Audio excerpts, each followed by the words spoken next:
Hello guys, मैं हूं मनीष वर्मा और आपका स्वागत है हमारे चैनल लर्न ऑफ टेक्नो पर। डियर फ्रेंड, आज की जो हमारी क्लास रहेगी ये वन लाइनर क्वेश्चन की है। तो वन लाइन क्वेश्चन है वो सारे मोस्ट इम्पोर्टेंट क्वेश्चन है।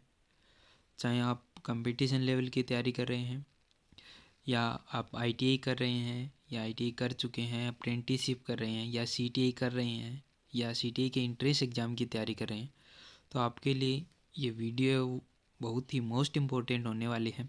पिछले 2 दिनों से हमारी वन लाइनर की क्लासें वो चल रही हैं, ठीक है। तो नहीं देखिए तो इससे पहले की वीडियो भी हमारे चैनल पर अवेलेबल है, वहाँ से आप देख सकते हैं, ठीक है। हर शाम 8 बजे आपको एक नया वीडियो मिलता है। तो अगर आप चैनल को सब्सक्राइब नहीं किए हैं तो वीडियो को एंड तक वॉच कीजिए। अगर अच्छा लगता है तो चैनल को सब्सक्राइब कर लीजिए, ठीक है। चलिए क्लास को शुरू करते हैं।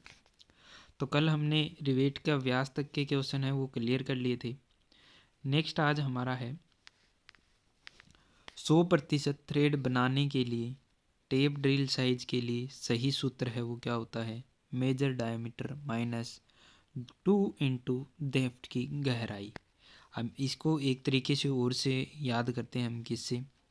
टी एस यानी कि tape size minus 2 D, T S minus 2 D के से इसको हम कर सकते हैं। टी एस का मतलब होता है टेप साइज या फिर मेजर डायमीटर भी इसको मान सकते हैं। -2 × डी होती है थ्रेड की गहराई। अब थ्रेड की गहराई हम कैसे निकालेंगे? तो थ्रेड की गहराई निकालने के लिए हम करते हैं 0.61 गुणा पिच। किससे मल्टीप्लाई करते हैं हम? 0.61 इंटू पिच, PITCH पिच। तो क्या है 0.61 गुणा पिच करेंगे और उसको 2 से मल्टीप्लाई कर देंगे और उसको फिर टेप साइज में से निकाल देंगे तो वो हमारा टेप ड्रिल साइज है वो निकल कर आ जाएगा। उसी साइज का हम ड्रिल होल करेंगे, उसके बाद उसमें टेप के द्वारा चूड़ियाँ काट देंगे, ठीक है डियर फ्रेंड।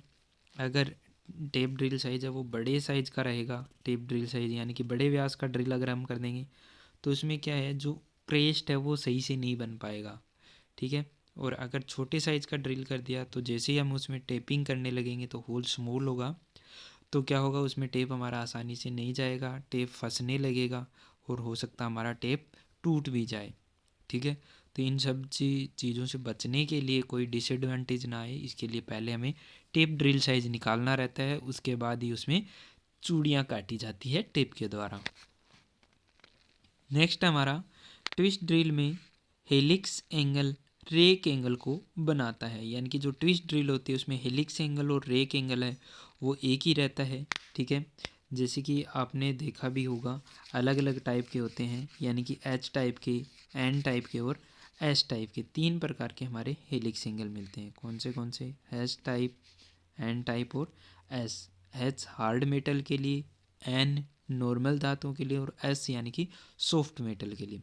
हार्ड मेटल के लिए हेलिक्स एंगल कम रखा जाता है, नॉर्मल धातुओं के लिए मीडियम रखा जाता है और सॉफ्ट मेटल के लिए रेक एंगल या हेलिक्स एंगल है वो अधिक रखा जाता है। अब ये ऐसा क्यों करते हैं? तो हार्ड मेटल की जब हम ड्रिलिंग करते हैं तो उसमें चिप्स क्या बनते हैं? आई शेप में बनते हैं, यानी कि छोटे छोटे चिप्स बनते हैं।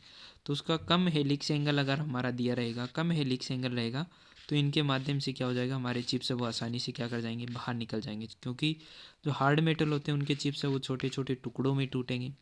नॉर्मल मेटल के लिए थोड़ा सा क्या करेंगे हम, हेलिक्स एंगल है वो थोड़ा सा अधिक रखते हैं, तो ये क्या है थोड़े और आसानी से निकल जाएंगे क्योंकि इसमें थोड़े घुमावदार चिप्स बनते हैं। और जो हमारा सॉफ्ट मेटल रहता है, अब सॉफ्ट मेटल रहता है उसमें चिप्स कैसे बनते हैं? तो उसमें हमारे जो चिप्स बनेंगे वो क्या बनेंगे, लंबे लंबे घुमावदार बनेंगे। तो उसके लिए फिर हम क्या करेंगे, हेलिक्स एंगल है वो ज़्यादा घुमावदार बनाएंगे, तो वो इनके माध्यम से क्या होगा, इनके माध्यम से यहाँ से घूमते हुए आसानी से बाहर निकल जाएगा। इसीलिए क्या है कि हार्ड मेटल के लिए हेलिक्स एंगल कम रखते हैं और सॉफ्ट मेटल के लिए हेलिक्स एंगल या फिर रेक एंगल इसको बोलते हैं, ये अधिक रखा जाता है, ठीक है। तो मोस्ट इम्पोर्टेंट है कि ट्विस्ट ड्रिल में हेलिक्स एंगल है उसको रेक एंगल भी बोला जाता है, ठीक है। नेक्स्ट है तारे बनाने के लिए धातु में डक्टिलिटी का गुण होना चाहिए, ठीक है। यानी कि जिस धातु में डक्टिलिटी का गुण होगा उन धातुओं की क्या कर सकते हैं हम, खींच कर उनको रोल वगैरह कर कर कूट पीट के क्या है पतले वायर के रूप में बना सकते हैं।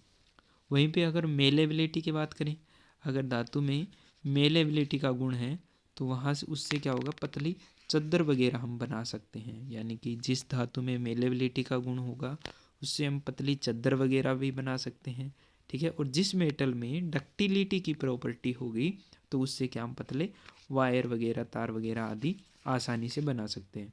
यानी कि उसी मेटल के वायर बनेंगे जिसमें डक्टिलिटी का गुण होगा, और उसी मेटल की प्लेटें बनेगी जिसमें मेलेबिलिटी का गुण होता है, ठीक है डियर फ्रेंड। ये अलग अलग धातुओं में अलग अलग प्रॉपर्टी है ये पाई जाती है। नेक्स्ट अगर हम बात करें तो नेक्स्ट हमारा ऑक्सी एसिटिलीन साज सामान का प्रयोग करने से पहले लीकेज को चेक करने के लिए साबुन के पानी का प्रयोग वो किया जा सकता है। किसके पानी का यूज करते हैं हम? साबुन के पानी का प्रयोग वो करते हैं। ऑक्सी एसिटिलीन गैस सिलेंडर जब हम यूज करते हैं तो उसको काम में लेने से पूर्व, कार्य प्रारंभ करने से पहले उसके जो जॉइंट्स वगैरह होती हैं उन पर क्या है, हम साबुन का पानी डालते हैं, सोप वाटर जिसको भी बोला जाता है। तो सोप वाटर इसलिए डाला जाता है ताकि वहाँ पर क्या एक बुलबुला बन सके और हमें आसानी से पता चल सके कि यहाँ पर हमारा गैस है वो रिसाव हो रहा है या नहीं, यानी कि गैस लीकेज हो रहा है या नहीं हो रहा है।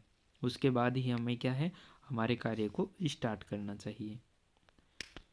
नेक्स्ट है हमारा वर्नियर बेवल प्रोटेक्टर में 23 डिग्री को 12 वर्नियर डिवीजनों में बांटा जाता है। बहुत बार पूछा जाता है कि वर्नियर बेवल प्रोटेक्टर में 23 मेन स्केल डिवीजन को कितने वर्नियर स्केल डिवीजन में बांटा जाता है। तो 23 मेन स्केल डिवीजन को 12 वर्नियर स्केल डिवीजन के इक्वल बांटा जाता है, ठीक है। तभी क्या रहता है, इसका एक भाग का मान है वो कितना रहता है, तो 1 डिग्री 55 मिनट रहता है। इसके एक भाग का मान कितना रहता है, 1 डिग्री 55 मिनट रहता है, ठीक है डियर फ्रेंड। अगर बात हो जाए कि एक भाग का मान कितना होता है तो 1 डिग्री 55 मिनट रहता है, ठीक है, ये हम बता सकते हैं। और इसके 23 मेन स्केल डिवीजन को 12 वर्नियर स्केल डिवीजन के बराबर डिवाइड किया हुआ रहता है, ठीक है। वर्नियर बेवल प्रोटेक्टर है, उसके द्वारा हम 5 मिनट की शुद्धता में कोण माप सकते हैं, यानी कि बहुत ही एक्यूरेट। वर्नियर बेवल प्रोटेक्टर को यूनिवर्सल बेवल प्रोटेक्टर के नाम से भी जाना जाता है, ठीक है। वर्नियर बेवल प्रोटेक्टर को यूनिवर्सल बेवल प्रोटेक्टर के नाम से भी जाना जाता है। इसका लीस्ट काउंट होता है, अल्पतमांक होता है वो 5 मिनट रहता है, ठीक है डियर फ्रेंड। बहुत बार है वो एग्जाम में पूछ लिया जाता है वर्नियर बेवल प्रोटेक्टर या फिर यूनिवर्सल बेवल प्रोटेक्टर को, ठीक है। नेक्स्ट अगर हम बात करें तो नेक्स्ट इसमें दिया है किए गए ड्रिल होल का साइज प्रयोग किए गए ड्रिल के साइज की अपेक्षा बड़े होने के कारण कटिंग एजों की लंबाई असमान होना है। अब इसमें जो है ना, ड्रिल होल जो हम करते हैं वो ड्रिल के व्यास से अगर बड़े साइज का बन रहा है ना, तो इसके कई रीजन होते हैं, जैसे कटिंग एजों की लंबाई असमान होना, लिप की लंबाई असमान होना, लिप एंगल है वो ख़राब होना, ठीक है, कटिंग एंगल है वो असमान होना, यानी कि कटिंग एंगल है वो कम ज़्यादा कर देंगे तब भी हमारा क्या है, होल है वो ओवर साइज का बनेगा। लिप की लंबाई, दोनों लिप्स की लंबाई अगर कम ज़्यादा कर देंगे तब भी हमारा ड्रिल है वो ओवर साइज का होल करेगा। और कटिंग एजों की लंबाई अगर असमान है तब भी हमारा ड्रिल है वो ओवर साइज का होल है वो बनाता है, ठीक है डियर फ्रेंड। नेक्स्ट हमारा वर्नियर हाइट गेज का साइज इसके मेन स्केल की ऊंचाई से लिया जाता है। वर्नियर हाइट गेज होता है, उसके पिलर पर स्केल बना हुआ होता है और उस पर जितने नंबर अंकित रहते हैं उसी से क्या है उसका साइज है वो लिया जाता है, ठीक है। नेक्स्ट है मेलेबिलिटी धातु का एक गुण है जिससे पतली सीटों का उत्पादन किया जा सकता है। ये मैं आपको पहले ही क्लियर कर चुका हूँ डक्टिलिटी के साथ में कि मेलेबिलिटी धातुओं की वह प्रॉपर्टी होती है जिससे क्या है धातु को कूट कर पीट कर रोल करके पतली चद्दरों के रूप में बना सकते हैं। और वहीं अगर बात करें डक्टिलिटी की, तो डक्टिलिटी उसमें होती है तो उस वजह से हम क्या कर सकते हैं, पतले वायर वगैरह हम बना सकते हैं आसानी से, ठीक है। मेलेबिलिटी और डक्टिलिटी के बारे में बहुत बार पूछा जाता है, तो जहाँ पर डक्टिलिटी आएगा वहाँ पर हम वायर बना सकते हैं और पतली सीट वगैरह बना सकते हैं अगर मेटल में मेलेबिलिटी प्रॉपर्टी रहेगी तो, ठीक है। नेक्स्ट हमारा क्वेश्चन है, नेक्स्ट क्या दिया हुआ इसमें, ऑक्सी एसिटिलीन गैस से कटिंग करने से पहले न्यूट्रल फ्लेम को सेट करना चाहिए। ऑक्सी एसिटिलीन गैस से कटिंग करने से पहले न्यूट्रल फ्लेम को सेट करना चाहिए। अब न्यूट्रल फ्लेम है ना, वो किस में रहती है, 1:1 में रहती है, यानी 1 भाग ऑक्सीजन और 1 भाग एसिटिलीन का उसमें रहता है। तो ये किस लिए काम आती है, न्यूट्रल फ्लेम है, ये पार्ट को पहले क्या करेगी, हीट करेगी, उसको गर्म करेगी। उसके बाद में हम ऑक्सीजन की मात्रा उसमें बढ़ाते हैं, ऑक्सीजन को उसमें इंक्रीज करते हैं, जिससे क्या है, गैस कटर है वो हमारा कटिंग करने लगता है। तो गैस कटिंग के दौरान हम ऑक्सीजन की मात्रा को इंक्रीज करते हैं। और इनको सेट करने से पहले, कटिंग करने से पहले जब हम उसको हीट करते हैं, हीटिंग देते हैं पार्ट या जॉब को, तो वहाँ पर न्यूट्रल फ्लेम है उसका यूज किया जाता है। ठीक है, नेक्स्ट अगर हम बात करें तो नेक्स्ट है सोल्डरिंग के दौरान फ्लक्स का प्रयोग करने से सोल्डरिंग सरफेस से ऑक्साइडों को दूर किया जा सकता है। जैसे हम सोल्डरिंग कर रहे हैं सोल्डरिंग आयरन के द्वारा, तो वहाँ पर एक फ्लक्स यूज करते हैं। आपने देखा होगा नॉर्मली शॉप पर जब आप जॉइंट वगैरह लगवाने जाते हैं वायर में, तो वहाँ पर वो क्या करता है, एक पेस्ट टाइप का एक ग्रीस जैसा कुछ लगाता है वायर के ऊपर, उसके बाद में वहाँ पर जॉइंट लगाता है। तो वो जैसे ही काबिया जो होता है, सोल्डरिंग आयरन होता है, उसको पास में लेके जाते हैं तो वो पिघल जाता है और फैल जाता है। तो वो होता है हमारा फ्लक्स। फ्लक्स का कार्य होता है कि कोई भी हमारा जो जॉइंट है उसको ऑक्सीडेशन से बचाने के लिए, अशुद्धियों को जॉइंट से हटाने के लिए, ताकि हमारा जॉइंट है वो मजबूत बन सके। वेल्डिंग रोड पे भी आप इसको देख सकते हैं, वेल्डिंग रोड पर फ्लक्स की कोटिंग की हुई रहती है ऑलरेडी। ठीक है, आप वेल्डिंग रोड अगर आपने वेल्डिंग शॉप पे देखी होगी तो उसके क्या रोड के ऊपर क्या चढ़ा हुआ होता है, एक वाइट वाइट कोई कोटिंग की होती है कुछ पदार्थ की, तो वो होता है हमारा फ्लक्स। ठीक है, तो सोल्डरिंग करते समय फ्लक्स हमें अलग से लगाना होता है, लेकिन वेल्डिंग करते समय रोड के ऊपर ही फ्लक्स लगा हुआ रहता है। ठीक है, नेक्स्ट और लास्ट क्वेश्चन की बात कर लेते हैं। तो नेक्स्ट है, हैमर का आई होल अंडाकार और सेंटर की ओर टेपर होता है, जिससे इसमें हैंडल पर वेज लगाई जा सकती है। अब हैमर का हैंडल है वो आई होल आकार का होता है, यानी इलिप्स आकार का होता है, अंडाकार आकृति का होता है। वो इलिप्स आकार का होता है और सेंटर की ओर टेपर होता है, यानी आगे से जब उसको देखेंगे ना तो वो टेपर होता हुआ दिखाई देगा अंदर की तरफ। तो वो टेपर क्यों दिया जाता है, पहली बात। और दूसरी बात कि वो अंडाकार आकृति का क्या होता है, तो दोनों के ना रीजन है पर्टिकुलर। ठीक है डियर फ्रेंड, इसलिए उसको क्या है, इलिप्स आकार में बनाया और टेपर में बनाया। तो इलिप्स आकार का आई होल इसलिए बनाते हैं तब क्योंकि अगर इलिप्स आकार का होगा तो हैंडल भी हम क्या बनाएंगे, इलिप्स आकार के शेप में बनाएंगे और उसके अंदर फिट करेंगे। तो इससे हमारा हैंडल है वो आई होल के अंदर घूमेगा नहीं, क्योंकि वो इलिप्स आकृति में बना हुआ है ना, एक साइड से उसकी लंबाई ज़्यादा है, चौड़ाई उसकी कम है, तो वो घूमेगा नहीं। इसलिए हैमर के आई होल को अंडाकार आकृति में बनाया जाता है। उसके बाद अगर बात करें कि सेंटर की ओर टेपर होता है, तो सेंटर की ओर टेपर क्यों दिया जाता है, तो वो इसलिए दिया जाता है कि हम नॉर्मली क्या करते हैं, हैमर में हैंडल को फिट करते हैं, उसके बाद सामने से उसमें पच्चड़ लगाई जाती है, जिसको वेज बोला जाता है। ठीक है, पच्चड़ भी बोलते हैं, वेज भी उसको बोला जाता है, यानी कि सामने से क्या हम कुछ कील वगैरह कुछ पत्ती वगैरह उसमें हैंडल में ठोकते हैं तो हमारा हैंडल आगे से फैलता है। अब जब हैंडल में कुछ कील वगैरह ठोकेंगे तो उसको फैलने के लिए शतान चाहिए होता है।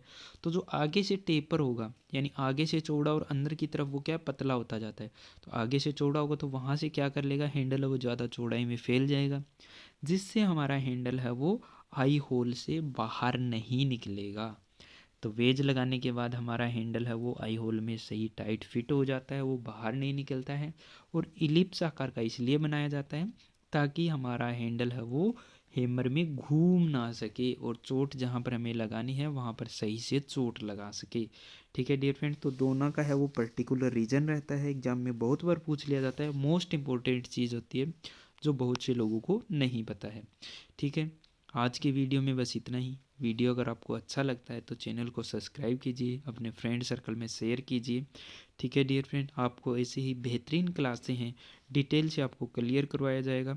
ठीक है, कुछ दिनों में लैपटॉप में या फिर कंप्यूटर में आपको स्क्रीन पर भी पढ़ाना शुरू किया जाएगा, तो उसके लिए थोड़ा सा समय चाहिए। उसके बाद आपको पर्टिकुलर क्लासें वो बढ़िया तरीके से एक एक चीज़ समझाई जाएगी। ठीक है डियर फ्रेंड, आप सपोर्ट कीजिए, आगे से आगे बेहतरीन कंटेंट मैं आपको प्रोवाइड करवाता रहूँगा। ठीक है, wish you all the best. जय हिंद, जय भारत।